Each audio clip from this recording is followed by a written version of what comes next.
Bismillahirrahmanirrahim. Assalamualaikum warahmatullahi wabarakatuh. Alhamdulillahilladzi bini'matihi tatimmu shalihat. Wassalatu wassalamu ala Rasulillah sallallahu alaihi wasallam. Amma ba'd. Mari kita memetik pahala dari ayat 164 surah An-Nisa yang berbunyi, A'udzubillahi minasyaitonirrajim.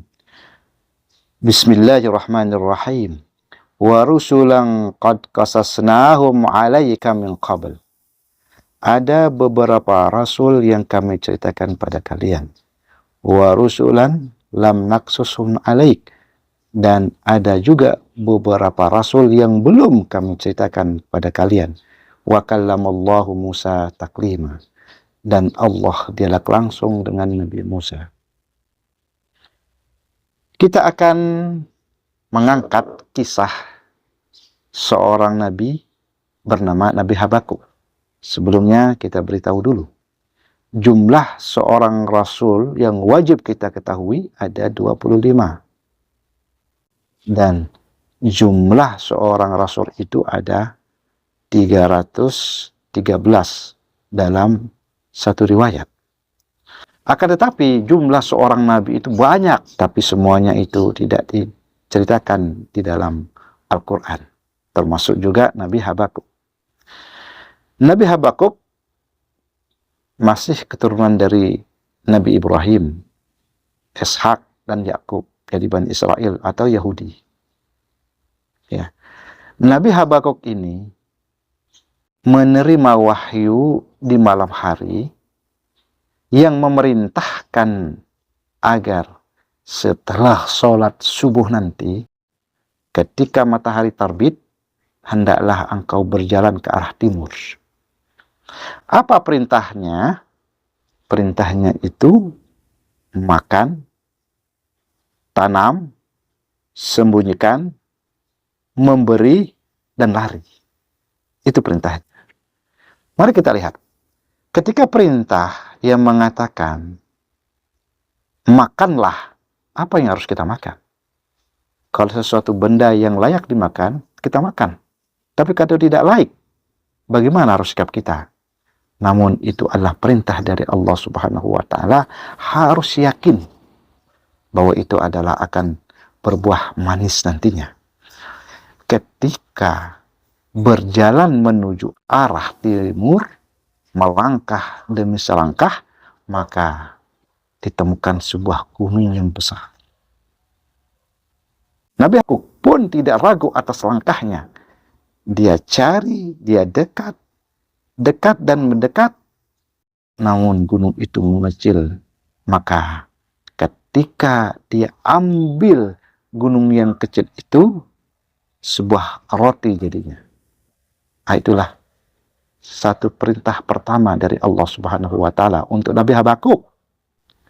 Setelah menikmati roti yang begitu besar, tentunya tidak habis. Masih separuh yang dibawa. Dimasukkan ke dalam kantongnya. Kemudian melanjutkan lagi perjalanan untuk memenuhi perintah, yaitu tanam. Apa yang dia temukan? Bongkahan emas. Perintahnya adalah tanam, dia tanam bongkahan itu. Dia tanam bongkahan emas itu dengan sedalam-dalamnya. Kemudian melangkah, muncul lagi bongkahan emas itu, dia tanam lagi. Kemudian ditinggalkan untuk menuju arah timur, kemudian muncul lagi yang nama bongkahan emas itu, dia tanam lagi. Kemudian sampai 3 kali dia tanam, tidak muncul lagi bongkahan emas itu. Lanjutkan perjalanan Nabi Habakuk ke arah timur. Kemudian dengan langkah lagi, dia menemukan burung pipit yang terengah-engah, bertengger dan mencok di pundaknya.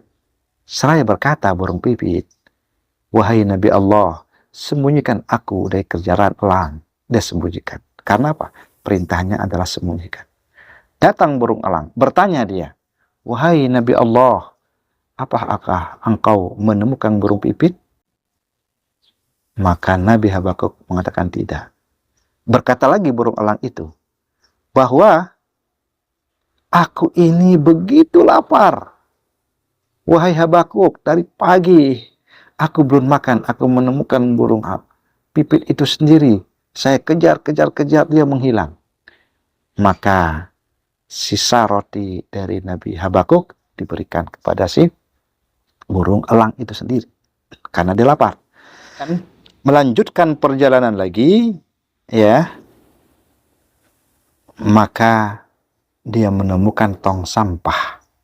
Perintah Allah Subhanahu wa Ta'ala, lari menemukan tong sampah itu. Nabi Habakuk lari sekejang-kejangnya, sekuat-kuatnya.